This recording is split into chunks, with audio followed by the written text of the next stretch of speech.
So we've reached the finals day at the Canadian Open, and we've got two fascinating matches to break down. In Montreal, it's an all-American Masters 1000 between defending champion Ben Shelton and first-time Masters finalist Brandon Nakashima. And in Toronto, it's the blockbuster Iga Swiatek versus Rybakina. Two completely different finals, but both have some really interesting tactical battles that we're going to go through in this preview.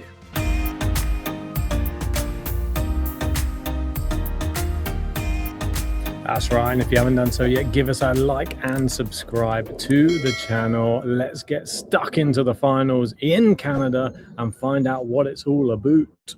Ben Shelton versus Brandon Nakashima, that's where we're going to start. And in the semi-finals, Ben Shelton comes into the final looking scary. He defeated Elena Tien 6-2, 6-3 in the semi-final, and probably one of his most impressive performances of the whole tournament, because Tien had actually beaten him in both of their last previous meetings.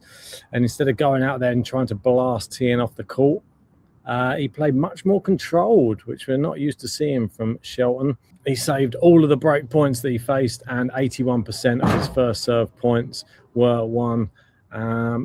It was impressive, and he was prepared to stay in those long exchanges. And as the match went on, you could tell he was getting the better of them, and Tien loves the grind. But Shelton was out-grinding the grinder in Tien. That feels one of Shelton's biggest developments, I think, in his game that we've seen in this tournament, and that is to grind out these long rallies. We knew about the serve, we knew about the forehand, we knew about his athleticism, but when he's combining that together with patience, construction, and becoming difficult to beat in a rally, he's looking like the full package. Obviously, we don't have all of the big names in this tournament, but when they're not around, it's about who steps up. He hasn't dropped a set this entire tournament. He beat Brooksby, Bergs, Fonseca, Mensik, Tien, all in straight sets. 11-0 in Canada since the start of his title run last year. And Nakashima has a serious problem on his hands. But we shouldn't underestimate Brandon Nakashima. Oh, no. Because Jodar was having one of the stories of the tournament, and one of the stories of the year, potentially. Nakashima just played so clean and aggressive and somehow controlled to beat him 7-6, 6-4. To do it in straight sets, amazing. He hit 28 winners, 81% behind his first serve. And when things got tight, he actually saved 4 break points serving for the match before finally converting his 5th one. So pretty impressive. Shows he's got a wise head that's growing on those shoulders. He isn't arriving in the final just happy to be there. Playing with a lot of confidence, beating one of the best players on tour. I know it seems crazy, Jodar, such a young prospect, but he is one of the best players on tour. He's striking the ball well. Nakashima, we were talking about him maybe like 5 years ago, thinking he was going to be the one who stepped up and be the next on the tour, but he is having shines of brilliance here and there. The backhand in particular is going to be crucial against Shelton. And tactically, I think that this match against him comes down to that main battle. Shelton's left-handed forehand against Nakashima's backhand. Shelton obviously going to love that cross-court pattern. Big lefty, dragging Nakashima out towards his backhand side, and then either finishing up down the line or in any way he wishes to.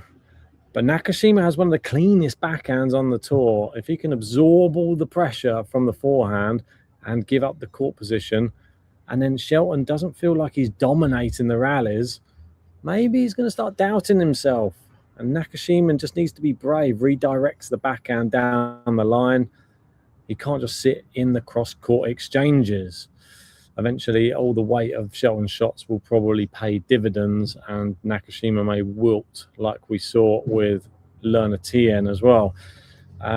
Second serve is a massive area. Both players won 81% of their first serve points in the semis, but Shelton's serve is a bigger weapon. This week, when he's been landing that first serve, the opponents have no chance. He hasn't even been broken in 3 of his 5 matches. So Nakashima, the return games. So for Nakashima in the return games is probably where he lives or dies. But he might only get 1 or 2 opportunities. And that's the big problem playing against someone with such a good serve. I'd like to see him block some of them, to be honest. I don't think he needs to do anything more than just get it into a safe position in the return, make Shelton hit another ball, make him generate his own pace maybe. The longer that Nakashima can keep Shelton in neutral rallies, the more interesting the final will become. The head-to-head, I mean, it's a horrible one if you're Brandon Nakashima, because Ben Shelton leads it 5-love. Psychologically, maybe he's already walking on court thinking he's already lost. Or maybe he just thinks that's all in the past and I'm a better player now than I ever was when I played him in all of those matches. They played close sets before, played tie breaks, but he's never beaten him. And that's one of the key factors to this final. Ben Shelton being the reigning champion, Ben Shelton with a lopsided head-to-head. The Nakashima needs to hope for a dip, I feel, in Shelton's confidence, his serve, everything about him this week looks like champion. That's why I said I think he'll defend his title earlier on in the tournament. And it looks like he could well do that. If he comes in and attacks Nakashima's second serve, if he gets any breaks on the serve, it's nearly a shoo-in just to win the set, surely. I'll give you my prediction at the end, but there's a lot there to mull over. Obviously, there's going to be some people thinking Nakashima might be able to step up in this one. But let's come back to that, and let's step over to the women's side of the game. Rybakina, let's talk about her first, because Elena Rybakina, I mean, what a performance against Coco Gauff. Lost the first set. JG's been singing her praises, saying that he thinks that Rybakina is going to be the champion on the women's side. And he could be right. This one is a very interesting match. Iga versus Rybakina is sort of the kryptonite for Iga Swiatek. Although Iga does lead the head-to-head on outdoor hard courts, Rybakina won their most recent meeting at the Australian Open earlier on this year in straight sets. Not much separating the two, but the way that they both won in 3 sets shows both are willing to grind in this tournament. I mean, that second set from Iga, a great performance by Svitolina, 6-1, but then either side, there was a 6-3 for Iga Swiatek. She had to work extremely hard, as every opponent does, against the likes of Elina Svitolina. She is such a tough competitor. It was a really important victory, I think, though, because we don't really see Iga winning that many tournaments anymore. And this could be a pivotal moment for her year, I feel. Obviously, people are going to say she won Wimbledon. Yes. But other than Wimbledon, and then obviously it's a big tournament, it's a Grand Slam. I don't really see her doing as well as she used to in the past few years, but maybe that's the fact the tour has caught up with her. They've worked out that you've got to play the ball deep constantly and stop her getting inside the baseline to dictate the way the match goes. Yeah, I mean, just touch on the match though. Svitolina, she'd already beaten her twice this season, and then after Swiatek played a brilliant first set, it could have all evaporated after that second.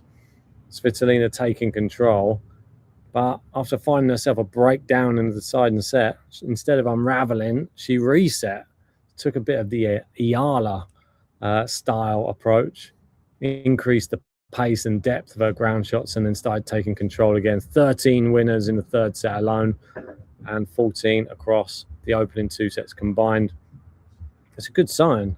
When Iga's playing with confidence, we know she is nearly impossible to beat. If anybody can beat her, Rybakina is surely the person who she would want to face the least, because it's somebody who only hits with pace and with depth and with a huge serve. And Rybakina, she might class herself the queen of the comebacks in this tournament. She's now won 4 3-set matches on the way to this final against Kasatkina, Samsonova, Osaka, and now Gauff as well. And she's now up to a tour-leading 26 hard-court victories in 2026. How much does Rybakina have left, though, physically, after all of those 3-set matches? A brutal comeback against Osaka, then again against Coco Gauff. Really, really tough to call this one, but I think I love the fact that it's leveled the playing field a little bit. I think we needed Rybakina to be a little bit more tired in this match, just because I would like to see Iga come into the match more than she has done in the past against Rybakina. It's been a bit too easy for me for Rybakina against Iga in recent times, and there's part of me that would actually like Iga to win, because I think we're missing that Iga Swiatek domination, and I think this is just a lack of confidence. If she's able to gain the confidence and win a huge tournament like this, like a WTA 1000, the whole rest of the year could change, and maybe next year as well.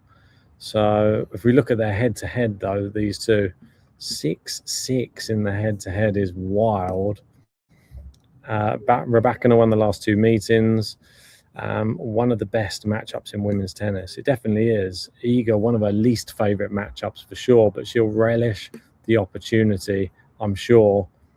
Let's get to the prediction. I'm going to go back to the men's quickly first and give you my prediction on this one. I'm sticking with what I said at the start of the tournament. I think Ben Shelton, he does reclaim his Canadian Open Masters Championship, and he will remain undefeated. I think he'll do it in straight sets as well. So I think he will maintain a straight set all the way through the tournament, doesn't drop a set, and wins, and looks good coming in to the US Open. Obviously, we've got Cincinnati coming up as well. Will he play there? The questions will be asked. Move into Rybakina versus Iga. And I'm going to shy on the side of the fatigue and the fact that Iga does look ready to fight in this one. And contrary to what many people thought coming in, I think we're going to see Iga win this one. But I think it'll be in 3 sets, and I think it'll be with a fatigued Rybakina in the third, and that's where Iga will get it done. But those are my thoughts. Tell me yours in that comment section below, and if you haven't done so yet, give us a like, subscribe, and apologies for not bringing you more to do with the Canadian Open Masters. It's been a busy few weeks. JG is on holiday.